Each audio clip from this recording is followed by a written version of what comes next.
Welcome to selfdiscoverymedia.com, where we discover the communities that are making a difference in the lives of others. Our self-discovery is something we are all making on our life's journey. Here you will find the people that will be your guidance, that will be your inspiration, that will be there for you in support on your journey of life. Do enjoy. Our next show is... Good morning, good afternoon, and good evening, everybody. Welcome back to another edition of An Author's Kiss right here on selfdiscoverymedia.com. I'm your host, Sarah Troy, and my guest is Deborah Monteggia. Did I say that right? Monteggia. Monteggia. Okay. I'm sorry. Monteggia. I am terrible No with worries. names. We're going to be talking about something really beautiful today. Tears of Change, poems, reflections, and quotes for a meaningful life. Boy, you know, that's a journey that we all find ourselves on at some point in her life. And she found herself on this journey, and for her, it kind of changed direction altogether. Poetry makes for a great summer reading, plus it could also help elevate anxiety and stress and help us discover our gifts, our creative talents hidden behind those fears. How about our past experiences and honoring all emotions, even the negative ones, help us learn life lessons. Deborah found her calling after her personal struggle with anxiety and trauma, and she fought back through her poetry and is here today to share that inspiring journey. And we're going to be talking about her book, Tears of Change, which we will let you know how to get hold of later. But let us just get right into it. Welcome to the show, love. Thank you for having me, Sarah. I'm excited to participate in this interview. I always love it when people get a redirect. You know, something happens, something traumatic, a change that is inevitably there. You really do feel it. But, you know, you go through your usual, what the hell is happening, or how do I cope with this? But then you find that avenue, that path that helps you through it. And I always call that the redirect, because it's leading you to your own meaningful purpose. And it's only when you've gone through that purpose, you look back and you realize why the trauma happened, why you had to go on this journey, and the impact that it's given you now. So has that been the role for you of going through all of this?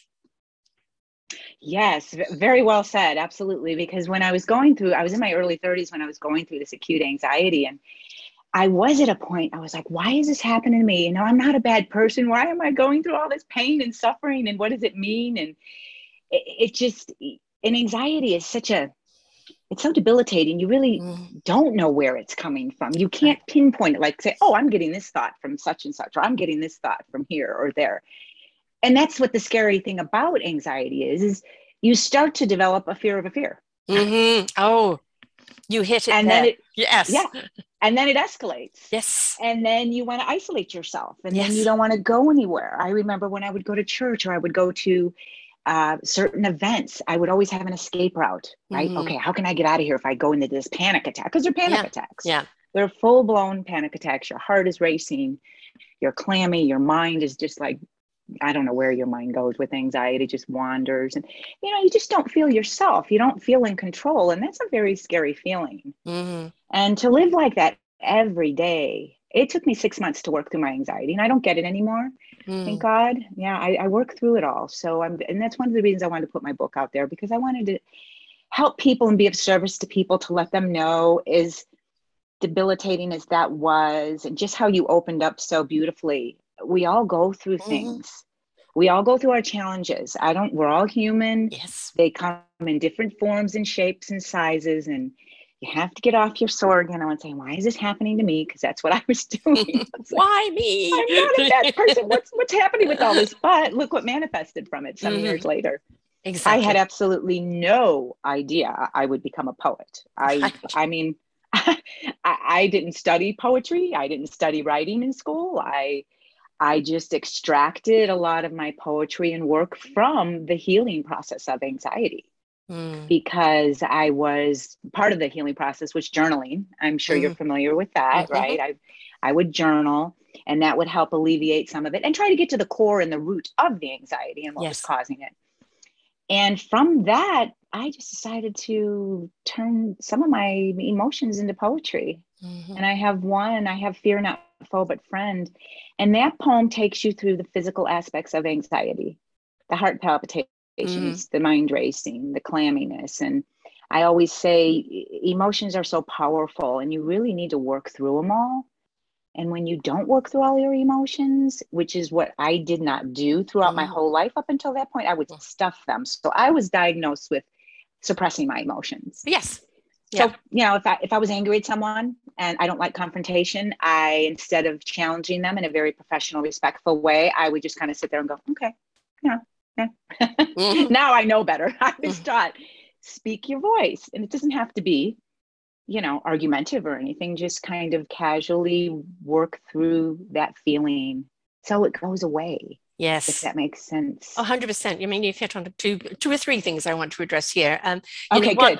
One about the emotions. You know, our emotions are here to indicate how we feel, how we're reacting to a situation. And we're meant to acknowledge that emotion in that moment, spend that emotion, but don't become emotional about the emotion. Right? Because that's when we blow everything out of proportion and we lose sight of really what the problem is.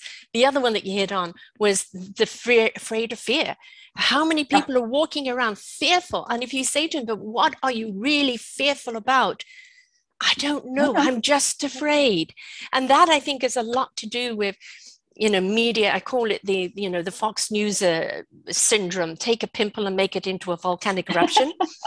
Right? I like that. You know, well, that's true. That's what happens. And you've got that saturated around you all the time. And it's like, I've got to be on alert. I've got to be afraid. What have you got to be afraid of? I don't know everything.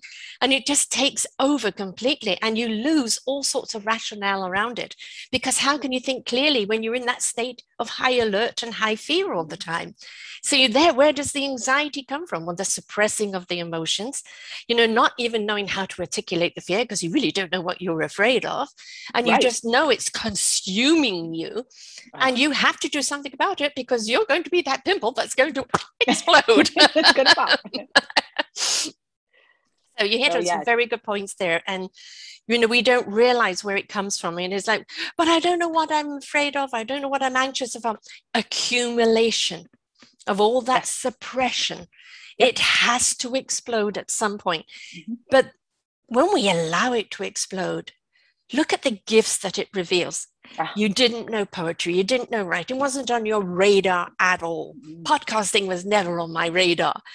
And yet here we are, right today, doing something we love doing, that we feel really in tune, that comes from the core of us, because we allowed ourselves to go through the process.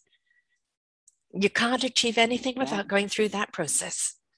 I know. And so many people, you know, you hit on a lot of things now that's making me want to, you know, talk about it. First of all, well, your last statement, when I first went into therapy, you know, I was this, oh, I'm strong. I don't need therapy. You know, I'm this big ego type, really in my brain, you know, but I was forced to go in because, and this was God, I know it was, because when I went to the doctor and tried to take an anti-anxiety medicine, oh my gosh, it escalated it. It made it worse. Instead of calming me down, I went like 2 levels up. Then I tried to have a beer. Same thing. Tried to medicate it with alcohol, right? That wasn't happening. So I thought I had no choice but to go in. And you know what? It was the therapy was the best gift I could have ever given myself. And my therapist had said, Debbie, you know, your cup runneth over. Your cup is full. It's spilling over. We need to get to some of those things that are causing your anxiety. And like you said, it's like, but what? What is it? I have no clue.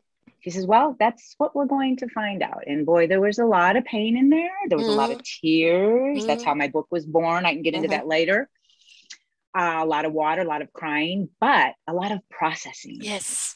And you are exactly right. My gift to write came out of that. And my gift for my talent for interior design came out of that. After I went through all the months of therapy, I was so extremely intuitive. Yes. And empty, right? I know you know this. I was very focused. I felt like I had 50 pounds of baggage off my back. My decisions were spot on. They were so sharp. I could make a decision on a dime. Now I need to get back to that place. In my You're doing it on a quarter now, not a dime. There you go. I'm not as sharp, but I just remember I was very intuitive, and that led me to the design center where I manifested my purpose with design. Yeah. And Well, you I've been allowed your doing that. creativity to come through. You see, look I at every did. single thing you're doing is creative, because instead of suppressing that emotion, you've turned that emotion into something creative that can be absolutely beautiful and of service. Because what are we here for? We're here to be of service to one another. What is our contribution while we're here on this planet, right? And every single one of us is given a gift, but it's our self-discovery to discover what it is. And if you're suppressing, or living up to life's expectations all the time, you should be this, you've got to be that, you've got to live here, you've got to do that, and you've all these got tos, and your whole inner self is desperately trying to break out of that mold that somebody's put you in. And that's where the explosion comes from, right? And then it's like, you go through it, you release it, and then you go, my God, I'm creative. I never knew. Yeah, right? That's true though. You find stuff out about yourself, many hidden talents. It sounds like you're like wrote my book. You're saying stuff straight from my book. The very closing of my book, what I say in it is I just have a little, I think I extracted it from a prayer. The purpose in life is discovering your gift, and the meaning in life is in giving it away. Just what you said. Exactly. We all have gifts, and that's what I try to tell people that, I don't have any gifts. I don't have any purpose. I don't have any talents. Yes, you do. You may have to do some work to get through them. And if you don't want to do the work, as hard as it may seem, and it's not dangerous work, okay, no. Right? It's simple work, and simple, but you have to move into it. And the quicker you do it, the quicker you get through it. The more you avoid it, the more it piles up and more difficult it becomes. Right. Because you're right. It's just layer after layer after layer. And then it gets to be so many bricks on that pile, you can't move them. The 50-pound weight. And then you're stuck. And that's when you start getting into things to medicate your feelings. Because you don't want to feel those things. No. You don't want to go there. You don't want to experience them because they're too scary. I like to analogize. I remember my son was little and I used to go in his room and it'd be a pigsty, right? Yeah, of course. It's a boy. Clean this room. Mom, I can't. I don't know where to start. It was right. so messy. Yes. It was overwhelming, but it was just too much for his little head to wrap itself around. And I think we as adults all are in that same process too, in many ways. Where do we pull the thread to unravel everything? Right? That's the thing. If you find that one thread and it can all unravel. And that's the thing, if you do go through therapy, or if you any form of self-discovery that you're going through to release, when you find that thread and you start pulling on it, you just start seeing everything beginning to unravel. And you realize, well, that emotion was on that emotion, which was that emotion which came about from that, which was really nothing to get upset about. But I got upset by being upset. Yeah. Right. Right. So you got upset because you were upset, but you forgot what you were upset about. Those are emotions. Those are feelings. Yes. I know, because sometimes people ask, what do you mean emotions and feelings? And I go, well, it's just a part. I mean, we process it all day long, every day. It's just being in tune with being in the moment and being cognizant and present with yourself, because we all run through life in the subconscious. It's just part of being human. And it's just kind of relaxing. That's why this meditation is so big right now, which I know, you're very familiar with that. And this journaling, like I journal every morning. I try to journal every morning. It doesn't always happen, but it's very cathartic for me. It's very soothing. A lot of creativity comes out of it. And when I say journaling, I'm not sitting here crafting this specific letter or piece of work. You're downloading. Yes, there you go. Downloading. I'm just letting anything that pops to my mind. If I'm angry, I can write whatever I want about who, where, what, how, and that's, what we're talking about. It's releasing those emotions so they don't pile up. And people don't understand that you don't have to talk to somebody to release emotion. You can even talk to yourself. You can write, you can jot things down, just get through them. And, once you've spent it and you look at it and you go, okay, I don't need to give that any more energy. Right. Yeah. That's the beauty of it. I'm started off being a blogger, and then when became a podcaster, I do my own podcast show every week. And sometimes I know I want to address something because I want to address this. Why do we react this way? And this is my perspective. And I had watched a video the other day on Men Are Enough. It was a bunch of men who were talking, and they're all celebrities of some sort. And they were talking about why can't we talk about our feelings, not even to one another? Where did this machoism come in? Women can just blah, blah, blah, blah, blah, cry it out, speak it out, pat each other out, have a glass of wine. Right. And the men are like, I'm tough, I can do this, the John Wayne thing, and it's no, you're not meant to. We're all meant to share those emotions, but men haven't been taught to, because they've been taught that they've got to be strong all the time, and it's a sign of weakness. So after seeing this wonderful video on Facebook, Men Are Enough, I highly recommend it for everybody, I decided, I'm gonna have to watch that. Yeah, no, I decided to do a show on it, which actually I've got the links on the show anyway, and it's about men speak, the problem they have with articulating themselves, because they just are trying so much live up to an image. But we've actually, where we used to be so much more open with each other and so much more, don't be so silly, and we could talk like that way with each other. As society has demanded more from us as women, we've also become more guarded and a little less sharing. And I don't want to, so-and-so's done the same thing, but she came out of it all right. Why am I finding difficulty going through this? Maybe I shouldn't say anything. Right? Because we're comparing, and comparison is so deadly. Because when we compare, that is that person's journey. This is your journey. There's no sign of failure or weakness around you because you're having a hard time dealing with it and they sailed through it. Very true. Oh, so true. And I think that's where sometimes social media can be, you got to be careful with it, because we can get on it, and then just what you said, we'll start comparing. Oh, well, look at her, profile, or look what she's done. That is the worst thing you can do to yourself. Yes. I agree. Just what you said, 100%.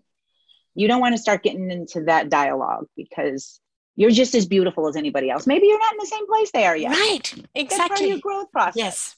Maybe you need to go on there to learn from someone else and educate yourself a little bit, but then take away what you need and build yourself to what you want to do. Find your talents, just what we talked about earlier, because they're in there somewhere. If you can't find them, they're buried. And I mean, mine didn't really come to fruition until in my 30s. Actually, as far as I'm concerned, that's young. Because it was, for me, it was 50s, before I got there. And so many people that I interview is 60s, 70s, or even 80s, and the thing is, we've been waiting for permission. Huh? What? Whose permission? Whose permission? The only permission you need is yourself. What's holding you back? Well, you've got two of your own hands on your shoulders stopping you from moving forward. It's, again, this societal thing of what we should be instead of who we really are. And the fact that you did actually face this in your 30s is wonderful, because so many are waiting another decade or another decade. And the older we are, of course, more we face this permission thing. Because we were brought up to, you have got to be this way and don't rock the boat and don't be different. Or you're a freak. It's a learned behavior, right? It's a learned behavior. Yes. Just like they say, and we learn it at a very young age, probably in our early childhood. I have a poem called A Child's World, and it goes through the dichotomy of all that. Each stanza represents a certain part, what the child needs from a very young age in order to be a functioning adult. Right. And 3/4 of us don't get it. I mean, and I don't mean to be disrespectful in saying that, but we're human, and we don't get it because, like, my parents didn't get it, or their parents didn't get it. So it's kind of generations get repeating patterns. Yes. And then you have to break that pattern. My therapist had told me, she goes, "Wow, you're in here breaking this pattern." She said, "Do you know how many people go to their grave with the music still in them?" Yes. Just what you were saying. Yes. So many, and it's because they've been waiting for permission, or they don't feel good enough, or like, oh no, I'm just ordinary. And, I say I interview ordinary people doing extraordinary things. There are things I like that. Right? We're all ordinary, but we're extraordinary in what we do. And yet, if you're waiting, everybody that's got this big, huge spotlight on them, they were ordinary people who succeeded at what they did. Right now, we revere them and we put them on a pedestal, and the higher we put them, the less we think we could ever be like them. Well, if that's really what you want, if that's really what you strive for, then take the journey, do the work. They didn't get there overnight. That's right. Ask them how many times they failed, or how many times they took hits, or how many. Yes. You just have to keep going. The 20-year overnight sensation. Yeah. Yes. I know, right? But then that all becomes part of your story, right? Yes. And don't we all have a story? And all of us do, you bet. And even if you say, "I don't have a story," I'll go, "Oh, yes, you do. There's a story in there somewhere. There's something where you've helped people or were service to somebody. It's in there. And I believe we all have it. Even if we, spent our first years being a jerk, You know, it's a reaction to the way we've been brought up, because very often that's a defense syndrome. You know, I'm being a jerk, I'm lashing out, I'm not being nice to people because I don't trust people being nice to me. And, you know, when they finally do wake up, and it's like, it's okay to be nice. I can actually trust people being nice to me. You'll always find it's an injured child in there that's put themselves on a defense, right? Yes. Oh, yes, definitely. And you know, that comes with confidence and loving yourself. And it is an injured, injured child, an injured inner child. Yes. Right. Yes. And that's a certain aspect of us. We develop it, like I said, at a very young age. And some people get out of it and some people never do. But I'm happier for like you, Sarah, you're putting podcasts out there. There's so much talk about feelings and emotions now. And I've been wanting to do this book for years, and I just didn't feel I was in a place yet. I just didn't feel it. And I didn't feel society was ready for it yet. And I finally, over the past several years, I went, you know, I think it's time. Yeah. I just had that intuitive gut feeling. So I think it's time. I'm going to talk about my emotions. And it was very scary for me to put this book out there because I'm very vulnerable in it. I mean, I talk about tears, I talk about crying, I talk about pain, talk about my weaker aspects of myself. It's all outlined in my poetry. And there was a process when I got halfway through it. My daughter came in my room and I was sitting on my bed just in la la land. She goes, "What's the matter, Mom?" And I go, "I should have never done this. I'm just scared." I was scared, right? Yes. It's a normal fear. Well, you're giving people the greatest gift, which is your vulnerability. Yeah. In trust. And that's what it was. That's what my daughter goes. She goes, "Mom, get out of your head. Just forget about it. Get out of that ego. And you started this and you need to move forward because this is where you're at." And I just kind of needed that confirmation. And so many of us need that to move forward. And then so many of us don't get that. True. And that's what's sad too. That's what's so beautiful about you doing these podcasts, like I mentioned earlier, and everybody coming out now and speaking about their truth and authenticity. I think it needs to be heard because people are too ashamed. They're like ashamed of it almost, right? I know. Right? And then it's like, what are you ashamed of? I mean, I've had criminals on here that, you know, started off in the world of crime and completely changed the world around, you know, drug addicts and, you know, people with attempted suicide. And even prostitutes and how they changed their life around and the service that they're doing today. They hit the rock bottom and they realized there was nowhere else to go. They had to change or die. And they were willing to change. And if you look at, I mean, there's some people who have lost their children. There's one guy that lost 2 children, a wife, and a pregnant wife in a car accident. My goodness. And he was a pastor, you know, at a church. And everybody said a 17-year-old drunk guy, right, smashed into them. Right. And when he recovered, you know, they just wanted to tear and quarter the young man. And he said, "How can I stand there in the culprit and ask people to forgive if I don't?" And a year later, he went and helped that kid to change his life. And he was even at his wedding and he's moved on with his life now. And I'm sure he's still got the pain of that loss. But he realized also that we have to move on no matter what the pain is. I mean, we are going to revisit that pain now and again. But the thing is, it won't consume us this time. We can acknowledge it, we can nurture it, we can love it, and we can leave it. Because we're no longer in it. We can leave it. Yes, you can leave it, right. Wow, but the thing is, we're so much more courageous and we have so much more strength and more abilities than we give ourselves credit for. Oh yeah, we're amazing human beings. I mean, you know, we're just a little speck in a parenthesis in the sky. I mean, you know, we're in this little box. I always say as human beings, we're so much more than what we are. And I think a lot of it is we're very... Yeah, I think that when we're in the ego, we're very critical of ourselves. I think I read that at one point too. That's the first thing that comes up is, you know, you start putting yourself down for something. Or like you said earlier, you start comparing yourself to someone. And I do the same thing. So I'm not perfect either. And it's just, I like to start my mornings out with positive. I do readings out of like 3 books, Jesus Calling. I have a couple other motivational books that I read out of. They're just short little paragraphs. Takes me 5-10 minutes. I go right through it and it just sets my day up for positive inspiration. It puts me in a good place. And do you think it puts you in a gratitude space? Yes. And gratitude is so important. Yes. Very well said. Gratitude is so key. I try to say my gratitude prayers all the time too, because we lose sight of the graces we have too. Yes. We focus on the have-nots, not on what we have. Yeah. And then you can sit down and write a whole gratitude list and you'll go, oh my goodness. I truly am blessed. I need to quit complaining. Exactly. I had a 10-year-old who came on, she'd written a book at, at 10, and her book was 365 days of gratitude with a positive attitude. And really, it's just each page, I'm grateful for this today. I'm grateful that happened. And one of the statements she said, I don't understand. If you're unhappy at something, why don't you change it? And we as adults get stuck in something, and we get stuck in being miserable. Yep. And for some, we ride the misery as if, oh, I'm going to do it. Oh, woe is me. And the next thing we know, we've bought into this misery. It's become who we are, and we've lost sight of anything else. So, it's that little 10-year-old shed the light on, if you're not happy, go and seek happiness, change it. It's really quite simple, but why do we have to complicate it? I know. We can learn so much from our children. They're beautiful teachers, especially when they're that little. They speak the truth. They speak reality. I remember sometimes I'd put an outfit on, my daughter would go, Mom, that's ugly. Oh. What do you mean? They're very, very opinionated, yes. 8 or 9 years old, and they're speaking their truth, and that's just what they see, and they kind of blurt it out, and sometimes we need to learn from them. Why do we have to wait for them to be try not to live in the misery all the time? Yeah. And why do we have to wait for them to be adults before we hear their voice?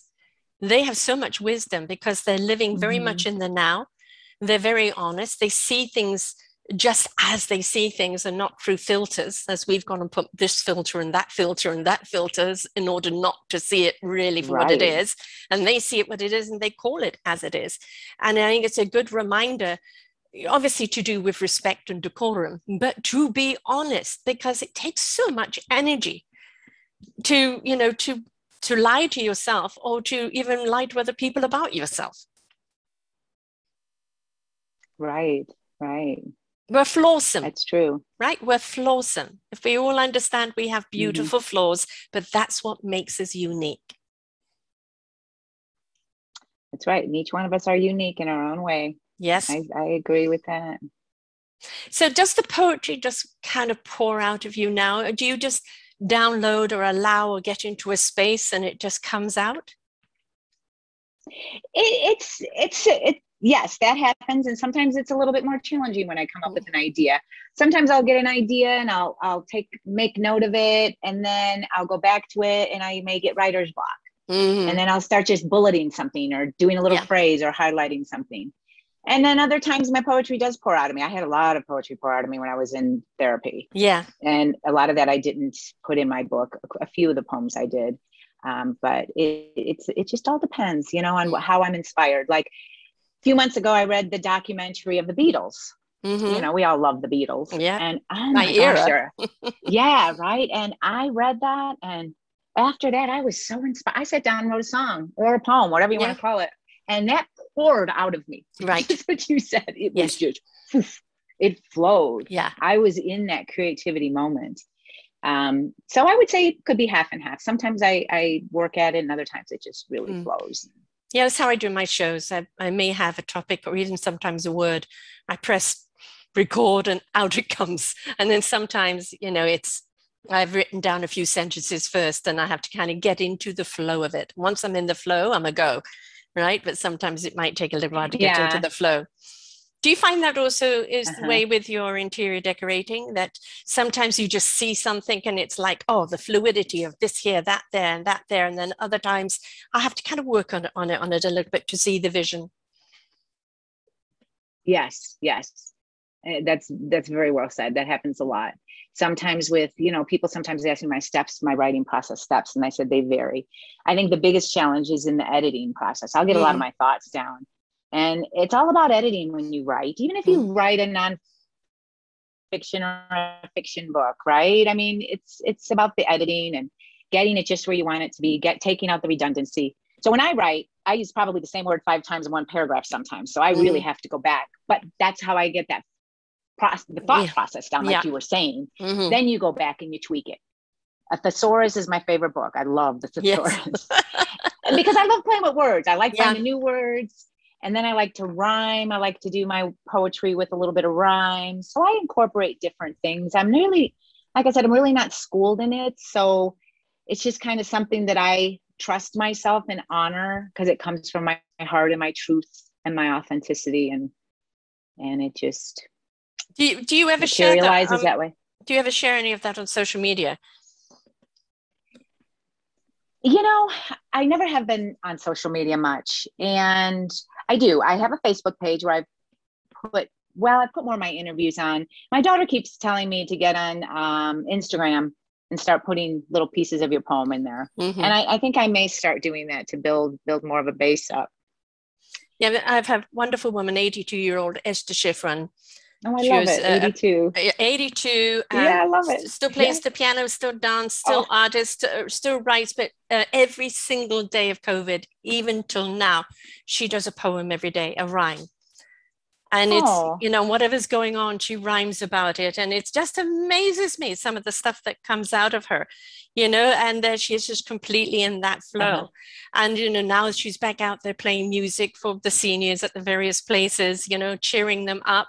And I think that when you find your rhythm and you find your flow, it's not just in what you do. I'm losing you. Oh, okay. Can you hear me? Can you hear me okay?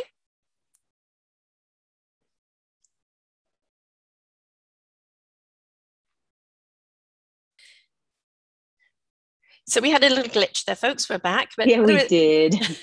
What I was saying is the rhythm and the flow of life. Right? When you're in the rhythm of your poetry or the rhythm of the interior decorating, when you're in that flow, it's a rhythm of life. It's a flow of life. It's not just in putting the poem down or doing interior decorating. It becomes every part of your life, isn't it? That you want to be in a rhythm. It's like a dance of life. And you just see life in a different way. You know, just this wonderful flow and wave of energy that's constantly in present that just keeps moving you forward. Do you feel that? Oh, absolutely. You said that very well. It's a flow of energy. And even when I design, because I haven't been, you know, in interior design, I haven't been formally schooled in it. I work on my gut, my feelings, my intuition. Like when I put, you know, shelves and displays together, or I put, you know, work on the window treatments, I just visualize it and see it and I feel it. I know that may sound funny, but no. Feel your knowledge, feel your knowledge. I had my own business there for a while with my partner and we worked very well together. And she would just kind of look at me. She goes, "Are you feeling it?" And I go, "No." Yeah. She goes, "Okay, you know what? Neither am I. All right, now we have to start over." But it is because when I first, I'll back up a little bit, got into design, I decided, because I flowed into that as well. That was a process.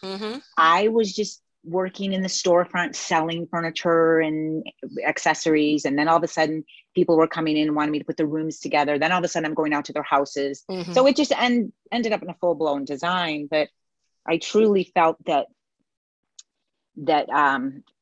it was just listening to your heart, because I always say that it's the wisdom. Your wisdom is there. You just find it. Because I'll never forget, I went out and got like 5 books from the library on interior design, and I started reading them, and I started reading all the specs on, okay, how high does a chandelier have to be, you know, above a table before you put the chandelier in? How many space do you need between in a pathway? All that. So I started memorizing all this stuff, right? Went out to a design appointment, started to put that in my head to try to design, and I went, forget. Yes, exactly. Wasn't your flow? I'm not doing it. No, I'm a visual person, and I'm highly creative, and it just, like you said, it was pouring out of me, and that's to this day how I design, and I love it. I don't know. It's one of my talents, and I enjoy it. I'm retired now. I have a couple clients I still work with a little bit, and I miss it, but then I don't miss the headaches either. Right. You know, every job has its. Exactly. You know, I have to depend on manufacturers and shipping, and then COVID hits, and so there's all kinds of challenges with it. But the actual work itself, I truly enjoy. Yes, I always say that, you know, we talk about the gut. You know, that gut feeling. Why do you know? I don't know. I just know. I call that the knowingness that then resonates with the heart in truth. And it goes to the spirit into action, and the mind will know what it needs to know when it needs to know it. This is wise knowledge. This is knowledge. Everything that's up in your head is like a computer. It's data, it's programming. But when you come from the heart and the soul and the spirit of it, that's the wisdom, the feeling, the knowingness. And then you know which part of the brain which part of the knowledge you need in order to accomplish what you need to accomplish. So you're a knowingness person, right? Right. Yes, yes. I operate from that level yes, most definitely. How has it changed your own personal life? You know, we've talked about the poetry and your work life and everything else, but how did it change your whole perspective of the way you lived with your loved ones, with friends, with just your outlook on life? Well, I like to say before I went through that anxiety, I was existing. You know, I was just going through the motions. And after the anxiety, I was starting to live. Yes. Because I dove into my passion and my purpose, I felt like. So it just put me on a whole different level of life, of happiness, of gratitude. You know, I had my kids, and my being a mom is just, you can never take that away from me. And I think all moms are like that. That's the most special thing my accomplishment in life. I always put that first and foremost. And then my work. And of course I have a wonderful marriage with my husband. We're on our 40th year anniversary, August 23rd. Bravo, so bravo, congratulations. Yes. So, it's just finding your purpose and finding some talents and being just happy with yourself. And I think there's a lot of us who can't find that, or they're just not there yet. And I always say, it's baby steps. I've been asked, how do you find that? How do you go into your fear? Or maybe start by jotting things down. And people don't like that. No, they just don't like when they have to do a little bit of work, right? And write things down. Where's the downloadable app? Yeah, I mean, it's so different when you're thinking a thought, because thoughts are so fleeting, like we said. Yeah. And you write it down and you actually visually see it. It just, for me, it just makes me view it in a whole different perspective. What am I worrying about? Or, that really is something I need to address. Yeah. Right. Or and you're right. It could be a bad thought too, or something. You're like, this is silly. Yeah, exactly. Why am I giving all that energy to this? Yeah. But then it can kind of help you, because I say this a lot, behind and I know it's said out there, I don't know if I'm putting it in the exact context that it should be, but behind all your fears are your greatest strengths. Behind 100%. Your fear are your greatest strengths. So they say move through your fear. And boy, I had to move through that fear through anxiety. And I found that strength and that purpose and that talent. And it took some work, but I still think I'm working on something else now with this book. This is a whole nother chapter in my life, right? Which is wonderful. Yes, I started it and I prayed about it. I said, I was getting into retirement, and I said, it's time I get my work out there. I want to give back. Yeah, it's time to give back. That's where I'm at in my life. And how can I do that? What can I do? How can I be of service to other people? And I really felt a strong desire to put some of these poems in the book. Some are sad, and because they will inspire, I think, and teach people. Yes. It'll help them move through some of their emotions that they're afraid to move into. So I also do a percentage of my book I donate to No Kid Hungry. Wonderful. So I'm very passionate about giving back in that respect too, financially. So for every book I sell, I give back to that organization as Excellent. well. And in this day and age, it is sinful to think that there are children that are still going hungry. Oh my gosh, it breaks my heart. Yeah, I think they said, this has probably changed the statistic, but 1 in 7 children are hungry every day. And with the whole pandemic, that will be a larger number now. And I know, I get goosebumps. Yeah, it's sad. I've got a book coming out next year with some contributors, and it's about the Forgotten Children series. And it's if we don't know, like, did you know that 70% of the people incarcerated were foster children? Right? And it's like, well, who's failed them? If it's 70% of them in jail, right? We failed them. If they're in a life of crime, huge or anything, statistic. Yes, huge, and like it's terrible. It's awful, and just the simple act of playing, or they always want to take children away from parents, but maybe just the parents need help in parenting or security, so they know how to be better parents, so they're secure enough to be better parents, instead of always snatching them and giving them to strangers that only want them for money in the first place. So don't get me going on that one. No, I know. That's a whole other conversation we can get into. We're on the same page there as well. Yes. Yeah, the incarceration and stuff. And Yeah. it's sad for some of them people incarcerated because it's how they were brought up. And we throw need to away help people. them. Throw away people. That's it. And it's, Yeah, we've become a very, in North America especially, a disposable society. Yeah. And you know, we don't look at rehabilitation. We not only in that system, but even in ourselves.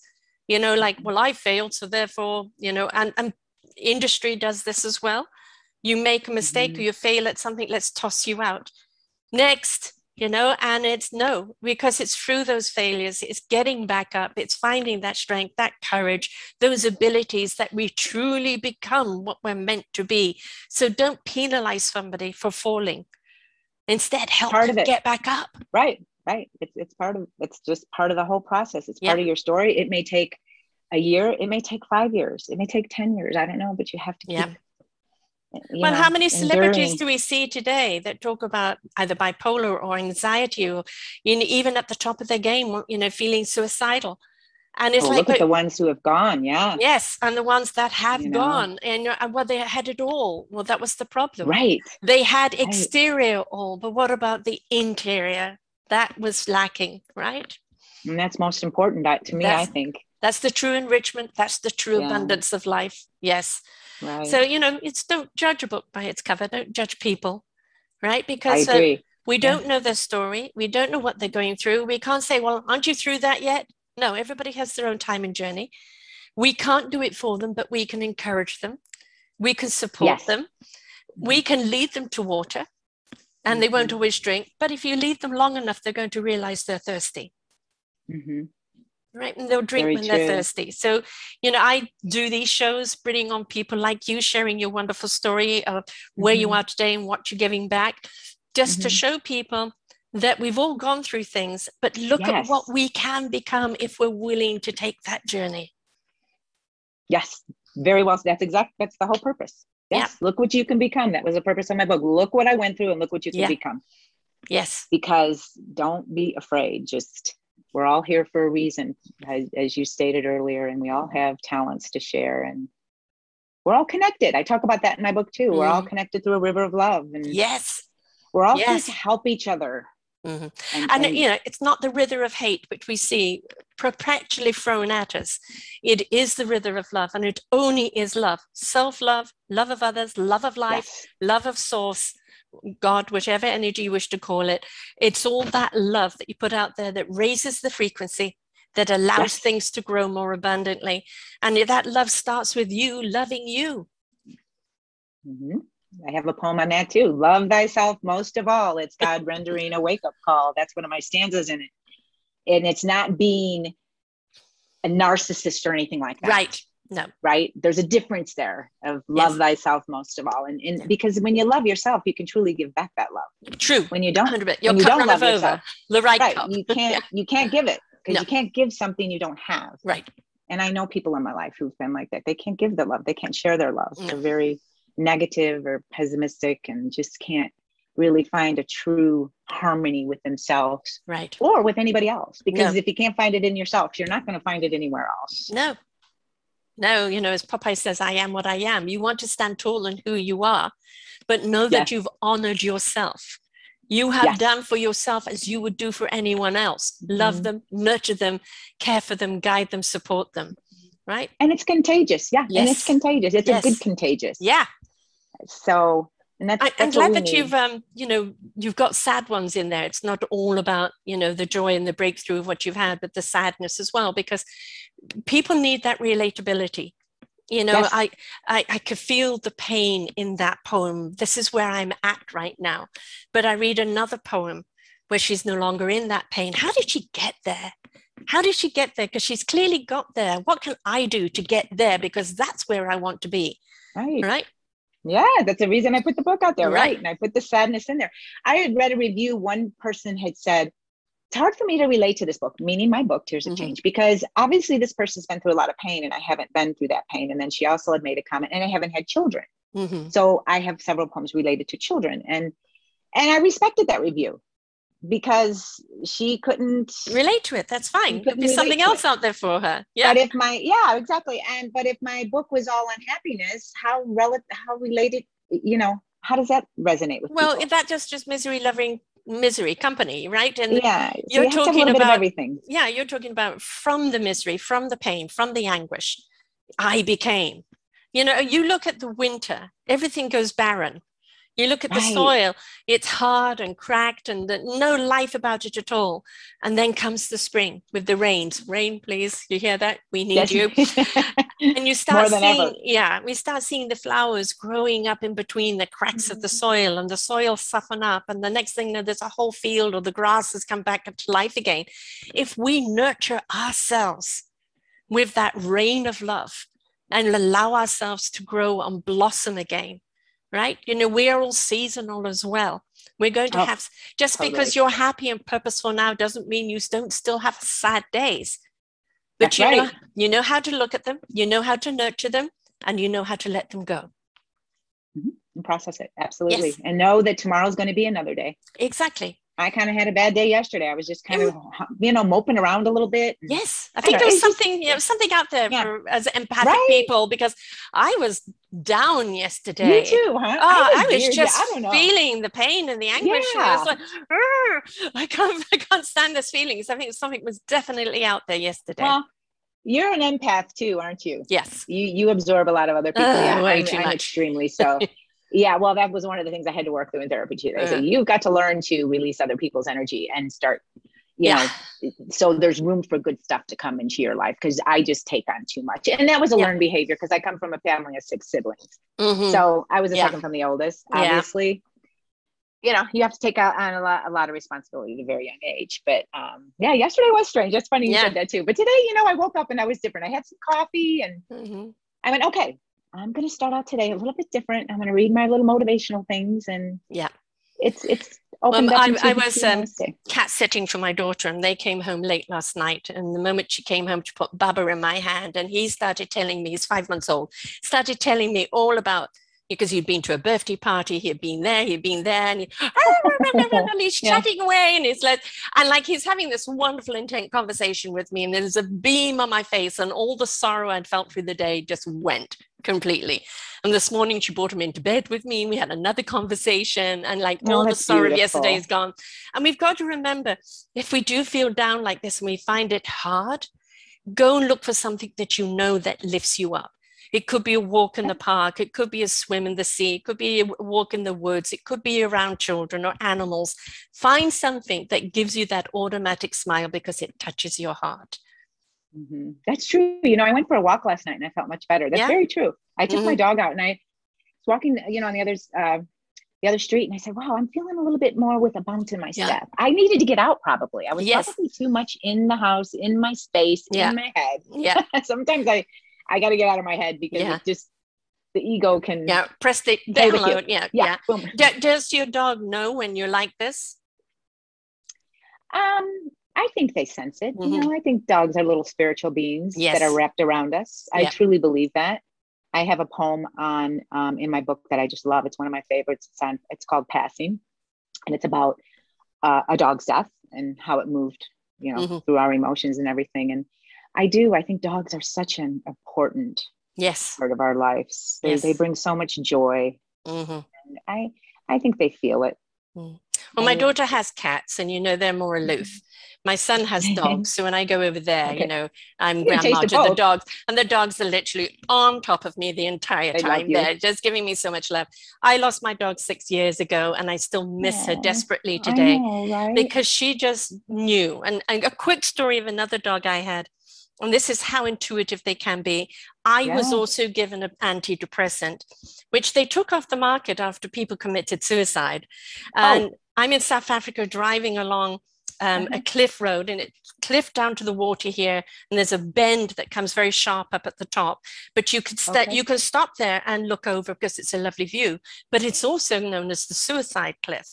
And I was so high on this on this drug medication, and it's I think I can't remember what I did, but she barked at me and I barked back at her. Then she touched me with her paw and I touched her paw.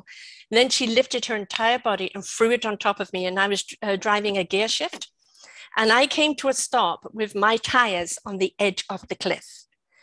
And I snapped out of whatever I was on. And I can't remember how long we stayed there, but had she not done that, we would have both gone over that cliff. And I had no intention of committing suicide. I just thought I could fly. How did she know? Wow. How did she know? She saved our lives that day. She saved our lives that day. So never underestimate. If an animal keeps coming up to you, is egging you to go out for a walk, or just wants to get into your lap, or wants to give you a kiss, they're feeling you, right? Let them in, because they're giving you some love that you desperately need right now. No, and she pulled you out of the moment. She pulled my. They took you out of that mindset. Yes, yes. And as I said, that drug was off the market very quickly after that, was so many deaths. Wow. Yeah. Wow, that's amazing. Yeah. And like, there's always an answer. You know, I know what it's like to go and be so down. You know, for me, it's sadness. You know, the anxiety goes into deep sadness and sorrow. And it's so hard because it becomes despair. And it's so hard to get out of. Once you're in despair, there's all reasoning that goes. And that's when you isolate yourself even more. And this is the time you really need to be around somebody that's just simply got you. No lectures, no talks, just simply got you. So if you ever feel like that, you know, reach for your book. If you can get into that space to read, or find somebody that can just hold you, who's got you. Yeah. Hold or talk to you, right? That's so powerful. It is, because we can go to that deep despair so quickly, and especially with COVID. Yeah. And, you know, being so isolated, you know, we're humans. We're built to have community and contact, and isolating ourselves does not do us a lot of service. No. It was a good time to reflect in, but it went on for so long, and then everybody then afraid to go out. And, you know, that's the thing, is like, you know, you had that anxiety that would just cripple you, and, you know, pile up until the point that you know, exploded and had to deal with it. And then from it came, you know, all this wonderful poetry, came all the other creatives. And that's to understand that from that pain, look at the songs that are written through pain. Oh my gosh, right? Adele, every time she breaks up, we get a brilliant song. Right? I know, that's so true. That is true. I mean, these are, a lot of these musicians, they reveal all their vulnerability, and they're beautiful songs. And look how we relate to them. Yes, exactly. We just start singing them over and over, and you're singing my song. For what we can't express, they're expressing it for us. And you know, for me, when I do get down, music, headphones go on, I mindlessly do what I need to do, and just let the music going. And the thing about music that we didn't know is that certain tones change the frequency within your body. So if you're putting on music, and then maybe you're listening to the words, maybe you're just listening to the music, if that's music you really feel that is calming you, it's changing the frequency in your body, which means it can change that depression or that anxiety level. So music is really, they have, I think I read something about, they were having kids study, that they were putting like Mozart or some of these really, you know, powerful classical music and stuff. Having them listen to that, and then having them study. So kind of a dual study habit, which there's always an answer. And you know, when you look at your poetry, it's a song in rhythm, in words. It is. It's just not musical, but it's rhythmical. I'm telling you, you wrote my book. You are just tapping on every single thing that's in that book, which is great, because I do talk about at the very end how it's a song, and I wrote the book to be one of those table books where you pick it up. Like I have dear friends who read it, and they've read it from front to cover, which you can. Yes. So that didn't make sense, front to back. Yeah. Which you can, because you hear a little bit of my story, and then you can dive into all my different poems. Or you can just pick it up and read certain poems in it. And I have one friend, she says, you know, Deb, I've read your book. I love it. Obviously, she's a dear friend. She says, but it doesn't mean that I tuck it away in a bookcase. Right. It's that I still have it next to my chair. And, you know, there's days I pick it up because I want to read a poem in it. And that made me feel good. I said, you know, I always say there's a poem that people ask me who my audience is with it. You know, when you write, you have an audience. And I say, anybody can resonate. Yes. I think anybody can find themselves at some space or point in their life or emotion or feeling they're in. They can go in there and find it, like you were talking about. Yeah. Oh, but what I love is, you know, just what do I need to know? And open the book. That's the poem you need to know today. That's going to be where you're at and what you need to hear. Don't dictate. That's what I say. Don't dictate it. Just what do I need to know? And open up. Yes. Yeah. That's kind of how I look at life too. It's like I I have prayer cards, little angel cards and stuff that I Yes. just love. Yep. And I read them every day, and it's just a little fun, quirky thing I do. And because I believe in it, but Yes. that's what whatever one I pick up, I'm like, oh, okay, this is where I need to be today. Yep. This is what I need to know. And quite honestly, I'll meditate on it a little bit, and sure enough, it's spot on. Yeah, exactly. Or something will happen that will completely validate it, right? Yeah, Yeah. And you can start the right. day off, kind of on the wrong side of the bed, so to speak. And then, just something, you don't have to stay in that all day. It does, again, just put something off, I love watching rescues of animals, put that Yes, on, it me warms too. your heart, Yeah. or some goofy YouTube thing that just makes you laugh, we can change and switch our own mood. It doesn't mean we have to accept being in there. And in fact, if you're willing to change it, you're not going to be dwelling on it, and, kind of taking a sore and worrying it all day until it becomes, a wound. It's like sometimes we can snap out of it. The deep depression, no, don't ask anyone to do that. But sometimes a mood we can by just simply changing channels. And that's true, because you do, I'm sure you believe this too, whatever we generate or manifest comes to you. So if you're going to be in that negative, down, depressing mode every moment of the day, that's what you're going to draw to you. Whereas if you come from a place of gratitude, you're going to start seeing the things in life, the little miracles that take place that we all miss, even myself in life, because I'm too busy in the past or thinking about the future. And to touch on what you said earlier, I know there's times where me and my husband will go back and forth. If we're in a bad mood or something, we're like, don't go there, get out of that space. Yes. That's negative energy. And then you're going to keep thinking that way, just what you said. And it's a spiral. Yeah. It's like a hamster wheel. You stay in it. Yeah. And that's easy to do. Very. So either go and take a jog or a walk, or go and do something. Yeah, change it. Spend that emotion somewhere else and then come back. Okay. I'm ready to have a better talk now. But, we have to take real onus and responsibility for those moods, right? And not impose them on somebody else. Now, if we're sad, we can't help but be sad. And that other people need to recognize that sadness and help us through it. But if we're just grumpy or in a mood, we can help somebody snap out of that and go, all right, I love you dearly, but off you go, come back when you're in a better mood, right? Because otherwise it's going to be nitpicking at every little thing. And there's your volcanic eruption. Yes, that's true. That's a good analogy, nitpicking. That's what we do. We'll just pick at it. And it doesn't do any service for us. No. But like you said, if you're sad, that's very well true. You do need to go through that emotion. If there's a death or something very tragic happens, or, you do need to move through that. Yes. Then please do not suppress it. I'll deal with it later. All right. Now, maybe you can't deal with it right at the moment. It's too raw, but don't put it off too long, because then it becomes that rawness finds a comfortable space and it wants to stay there. So you've got to acknowledge the pain and be willing to release it. It doesn't mean the pain's going to completely go. It's going to lessen as time goes by. All right. And you're going to be, I've got people who share stories, and it's like they've shared the story over and over again, and it's horrific of what's happened to them. But they can do it because they can acknowledge it happened to them.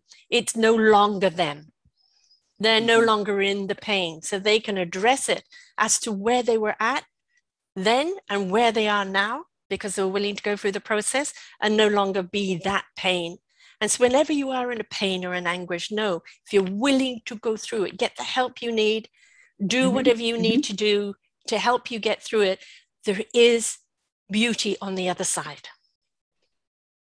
There definitely is. I couldn't agree with you more. And they can find that beauty on the other side with you, with Tears of Change.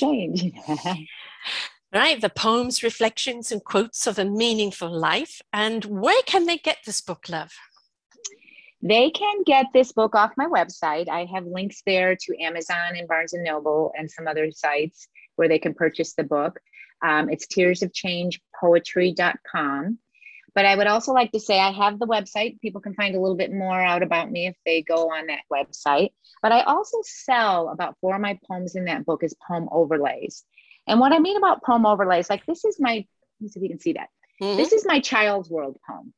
So what I do, and this is the overlay, it's transparent so you can see what's behind it. I have my customers or client or consumers send me a favorite photo of their kids. This is child's work. So these are my two children when they were little. Right. I also have a friendship poem. So you could send me a picture of you and your best friend, and then I'll overlay the friendship poem. And it makes a really nice gift and a keepsake. It's just very special. This, my husband always says, needs to go in every child's room because it's the child's creed. This is spoken from a child's heart, what I talked about earlier in our interview. But it's very simple. I don't frame it. I just roll it up in a tube and it gets mailed out. So that's the product they get. And then, of course, me being in design, I struggled with, well, if I frame it, what style of frame? Yeah, exactly. Frame? Yeah. Everybody, my mind just starts spinning. Everybody has different decor. If I do just this gold, it's not going to make. So I went down that avenue and decided I'll just send it off in a tube and roll it up, and then they can frame it how they like. I think it's a beautiful gift to someone who's just become a parent. Absolutely wonderful. Yeah. And I have another one. Oh, go ahead. No, go ahead. Go ahead. The other one? Oh, I also have another poem I wrote, which was very cathartic writing. When our kids leave home and we become empty nesters, right? That's a huge part of a sad process in our life because all of a sudden they're there and they're gone. And so I have a very pretty poem I wrote about my daughter when she left home. So that too, you could send a graduation picture of your daughter and we'll put it on the back, and then we can overlay that poem. It's called Girl, A Mother's Love, and it chronicles just the relationship between a mother and a daughter. It's very pretty. Yeah. And I'm here with my daughter and my grandson right now, and it's like, and how the dynamics change when they have children of their own. It's that's what I hear. I'm not there yet. It took me a long time to get to be grandma. I had to wait 67 years, but it's 66 years. I kind of keep aging myself before I get there, but it was a very different feeling. And when you first giving your own child the authority and the chemical reaction, and the connection, the connection and the responsibility and everything else you're going to have over this child's life as a grandmother, you know that you're not raising them, you're there to be that loving guidance for them, and when they're in your arms for that first time, it's just a wonderful sense of peace. And I can imagine. It's just, I can't get enough of him. I really can't. So, I hope I have more grandchildren down the road. But right now, he's just the apple of my eye. So I try and get to see him as much as I can. And it's good. Find the joy in your life, right? Find the joy. Yes, find it. It's there. You just need to find it. Yes. And it's not that hard to find either. No. You just ride the wave like in Finding Nemo, get on that current and just find that happiness. And in Finding Nemo, look what they had to go through to find Nemo, the adventures that they had, the strength and the courage they had to discover. Why do we love all these hero shows? We love them because through adversity, we won, we triumphed. So that's your life, right? Write your own script. I like that. Write your own script. We all have it in us. I totally agree. We do. So the site is tearsofchangepoetry.com. And of course, I've got the book here on your own show posting, and people can find it there. They can find it on Amazon, Barnes & Noble, and the Christian Publishing. And I really do recommend this as a wonderful gift to give someone. When there's somebody that maybe has just had a hard time in the last couple of years, or is just going through a change in life, a redirect, a very beautiful gift to give is somebody who's been there, because it's through that relatability and of it's okay to be sad, it's okay to be upset, it's okay to spend those tears. It's all right, but release them. Yeah, don't get stuck in the bucket of tears. Release them, right? And then look at all the things to be grateful for, and the fact that you have choices. And not making a choice is making a choice, right? Yeah. So you have the choices in front of you, and your life could be your own canvas. And look at you, look at the canvas you've painted through going through the process. So beautiful. Thank you so much for being with us here today. I've enjoyed every minute of it. Oh, Sarah, so have I. It's been a wonderful conversation. Like I said, it's almost like you wrote my book. You highlighted on so many things. We must have been in sync, my love. We were in flow. In flow, absolutely, totally. Well, riding that same way. Talking to you too. It was great. I'm glad we shared this, and I too only hope that our listeners can benefit from it and know that they can paint their own canvas. We all have it in us. We do. It's there. We do. And you can find it. Set yourselves free, folks. Set yourselves free. You are beautifully awesome in your flawsomeness. Oh, Nobody's I like asking that. you to be perfect. You know, it's not about perfection. You are Yeah. perfect. Your inner person is perfect. Let them come shine through. Right? Just be that beautiful light that we all want to see by being willing to go through the process and in your own self-discovery, discover what gifts you have to share with the world. Thank you so much, love. Until next time, Okay. folks. Yes. Bye for Thank you. now. Okay. We hope that you enjoyed the show. You will hear many, many shows here on selfdiscoverymedia.com. We have new shows for you out every week. Just find them on our podcast or What's New. If you feel that you have something to share that makes a difference in the lives of others, or you too feel that you could be a host, please contact me at info@selfdiscoverymedia.com and we will be glad to speak with you. Have a wonderful day.